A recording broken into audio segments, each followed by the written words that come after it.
Olá, bem-vindos ao Inventário de Leitura. Hoje eu vou conversar com vocês sobre Uma Casa na Floresta, um livro super afetuoso que eu li recentemente da Laura Ingalls. Uma Casa na Floresta é um título que parece de livro infantil, e ele é um livro infantil, mas não somente. Eu considero essa uma história apropriada para todas as idades, e o quanto esse título reverberou, né, nos Estados Unidos e também em outros países, mostra a grandeza dessa história, que é absolutamente simples. Ela mostra as coisas mais básicas da vida humana, mas consegue nos cativar com uma força tremenda. E aqui a gente tem, na verdade, a história da Laura Ingalls, essa autora, que escreveu os episódios mais marcantes da sua infância, da vida ao lado da sua família, quando essa família foi uma das primeiras a povoar o meio oeste americano. Essa história ela se passa em 1870, então ela faz parte do movimento migratório que tinha do leste para o oeste dos Estados Unidos, um movimento de domínio de terras recém-conquistadas. Durante a sua infância, a Laura se mudou diversas vezes, né, ao longo da, ali até os seus 12 anos, mais ou menos, eles já tinham passado por 4 estados, por diversas residências. Mas esse livro, o primeiro, que é Uma Casa na Floresta, ele vai focar nos primeiros anos ali da sua infância. Ela tinha cerca de 4 anos, a sua irmã mais velha tinha 6 ou 7, e a irmã mais nova era um bebê. Então ela morava ali com as duas irmãs. A mãe, naturalmente, era do lar, né, cuidava da família, e o pai, que era o responsável por garantir o sustento por meio daquilo que ele conseguia extrair da natureza. Eles moravam em uma casa feita com toras de árvores em uma grande floresta que não tinha vizinhos próximos, não tinha civilização. Então era realmente em meio à vida selvagem que eles residiam. E eles tinham como sustento, então, aquilo que eles podiam extrair da natureza. E o livro, ele vai mostrando realmente isso. Ele vai mostrando como era o dia a dia nessa casa. Ele tem o ponto de vista da Laura, não é uma visão de criança sobre as coisas, mas o que a autora escolhe colocar aqui nessa história são coisas que geram lições universais, embora existam algumas diferenças bem importantes, até pela questão da distância temporal, né, em que essa história acontece. Eu quis ler esse livro porque eu vi um trecho da série Os Pioneiros. Não sei se vocês já ouviram falar, mas é uma série bem antiga que passava nos anos 80. Pelo que eu entendi, no Brasil ela rodou no SBT nos anos 80. E é uma série que tem uma estética bem interessante, tem uma história que é bem cativante. E antes de começar a assistir a série, eu fui me informar sobre os livros, porque eu tinha interesse em antes, né, ler os livros antes de ver a série. E foi aí que eu cheguei a este livro, Uma Casa na Floresta, que aqui no Brasil saiu em 2022 pela Príncipes. Já teve uma edição anterior pela Best Bolso, se não me engano, mas que já está esgotada há muito tempo, né? A gente só encontra em sebos. E aqui pela Príncipes, então, saiu em 2022, e pelo que eu vi no site deles, por enquanto eles têm os 6 primeiros volumes, porque essa história ela tem 10 livros. Para vocês entenderem, então, a Laura Ingalls, ela lançou o primeiro deles em 1932, que é este aqui, né, Uma Casa na Floresta, e o sucesso foi tão grande, cativou tantos leitores e mexeu tanto ali com o mercado editorial, que ela foi convidada a seguir escrevendo outros volumes, e se totalizou então uma série de 10 livros que posteriormente deram origem à série Os Pioneiros. E eu queria realmente uma leitura leve, tranquila, porque, como eu já disse em outro vídeo, nesse último mês o Rio Grande passou aqui pelas enchentes e foi um período muito conturbado, foi um cenário muito devastador e minha cabeça estava cheia de coisas ruins, de informações pesadas, e eu precisava de uma leitura tranquila que me trouxesse um pouco de paz. E eu comecei a ler esse livro sem nenhuma pretensão, imaginando que provavelmente ia ser uma leitura muito infantil, que eu não ia conseguir dar sequência, mas é muito fácil se envolver com essa história. É uma escrita e uma história ao mesmo tempo que é absolutamente simples, é imensamente cativante, ela nos deixa muito aconchegante, é muito sensorial também, a gente se sente lá no meio dessa grande floresta, acompanhando as estações do ano, a gente quase sente ali a neve cercando a casa, o, o som dos pássaros cantando, a vida em meio à natureza, porque aqui a Laura e a sua família, então, eles moravam nessa casa feita de troncos de árvore. Eles tinham uma gata, tinham um cachorro dentro de casa. Ali próximo da casa eles tinham um porco, eles tinham vacas.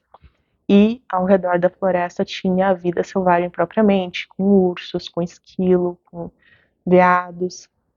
Então era uma coexistência ali entre os seres humanos e os animais, e a autora consegue trazer todas as sensações que envolvem essa convivência, desde o respeito entre as espécies, o medo de a casa ser invadida por um lobo, tudo isso ela traz de uma forma muito magistral, assim, é muito gostoso de acompanhar esse livro e foi justamente o que eu precisava e eu criei um apego muito grande para essa leitura.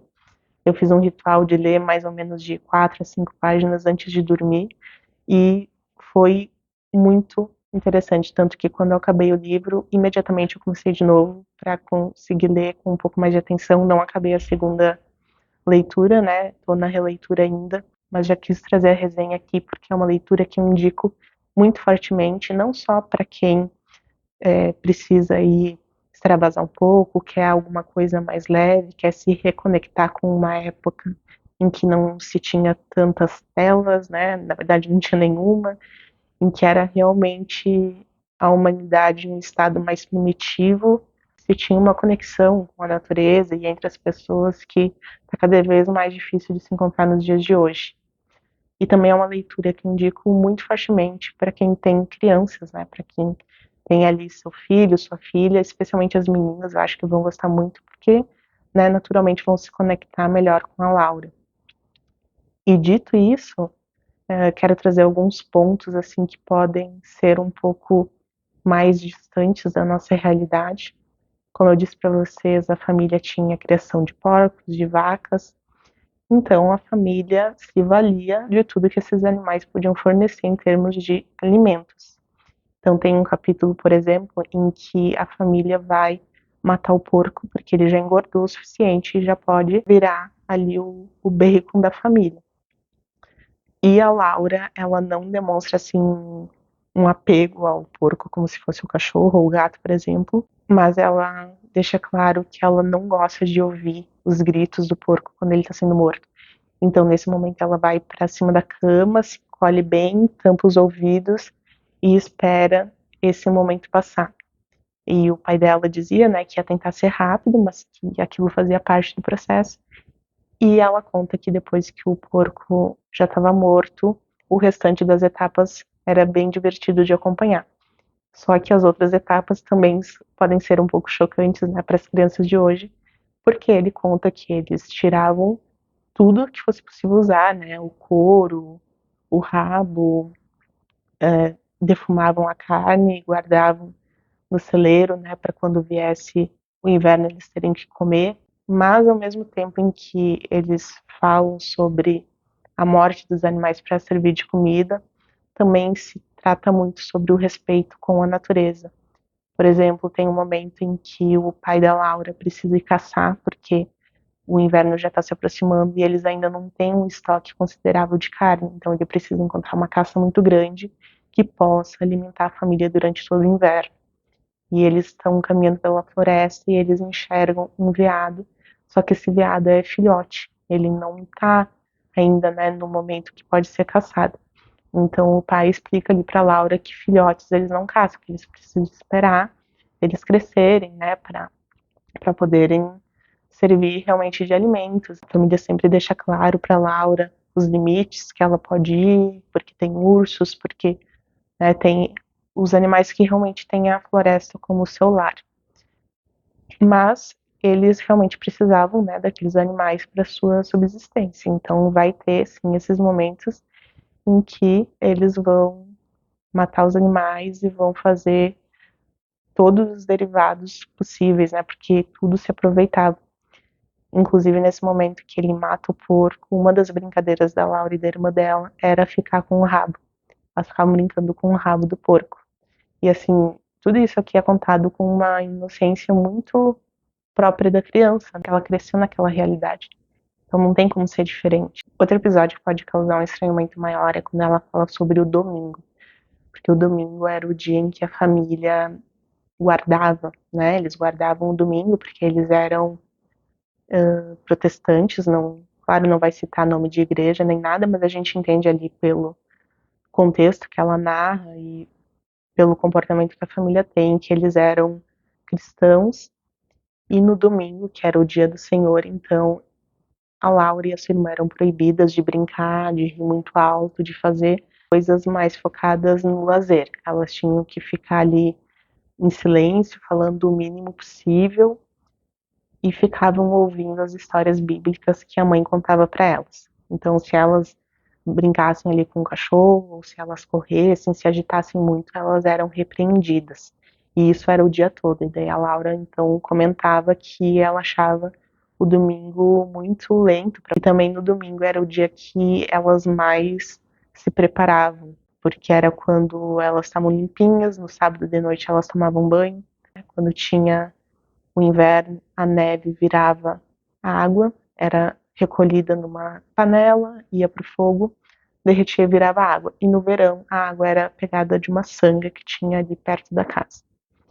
Então, no sábado de noite, elas tomavam banho, trocavam a roupa de dormir, ajeitavam o cabelo e tudo mais, porque o domingo era o dia da igreja, né? Era o dia que elas se guardavam para nessa atividade mais religiosa, mesmo que dentro de casa. E o pai delas era um homem muito rigoroso.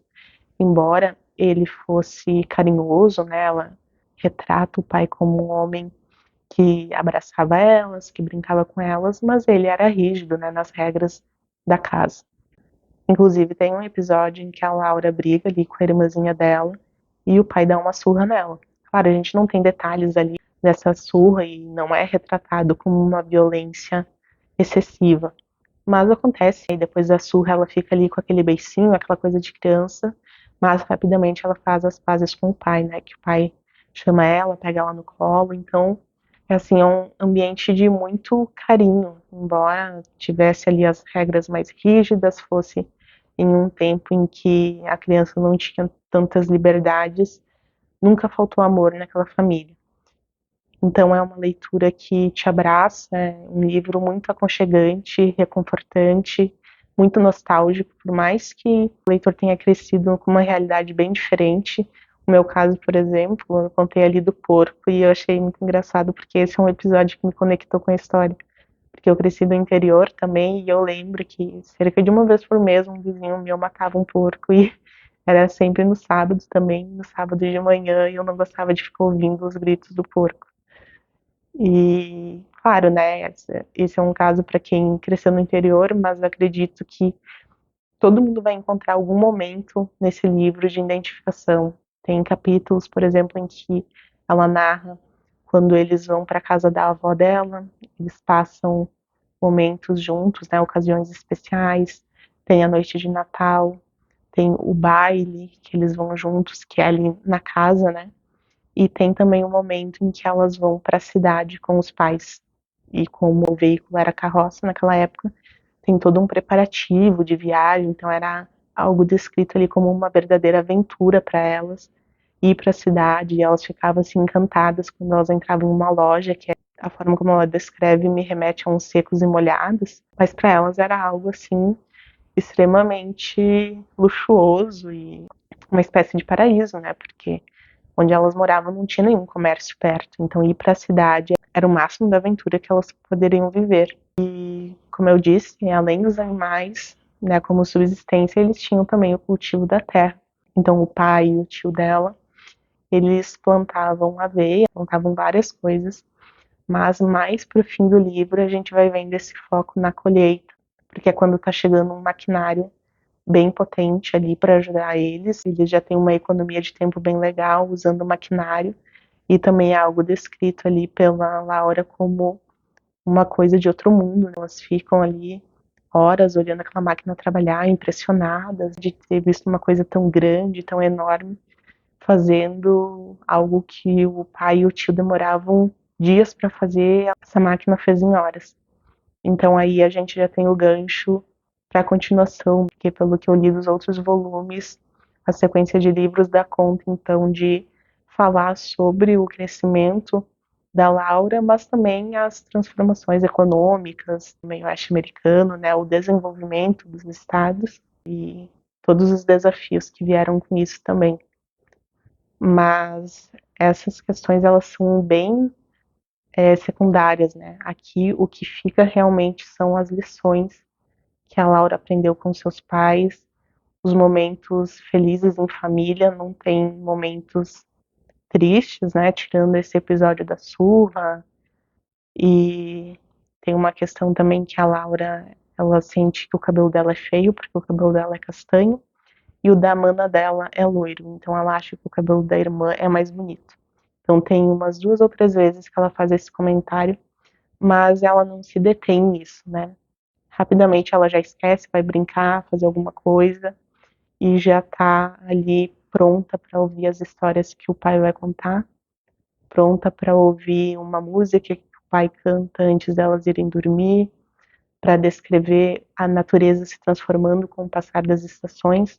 Então as estações são bem delimitadas e ela vai narrando isso de uma forma muito envolvente. É realmente uma viagem no tempo, né? Através da leitura, a gente se transporta lá para os Estados Unidos, em 1870, no meio de uma grande floresta, em uma casa extremamente aconchegante, com uma mãe e um pai super carinhosos, em que as crianças tinham como única preocupação brincar e obedecer aquilo que os pais orientavam. Então, eu acho que para quem procura uma leitura reconfortante, para quem quer uma dica de leitura para ler com os filhos, esse livro com certeza é uma recomendação que eu faço.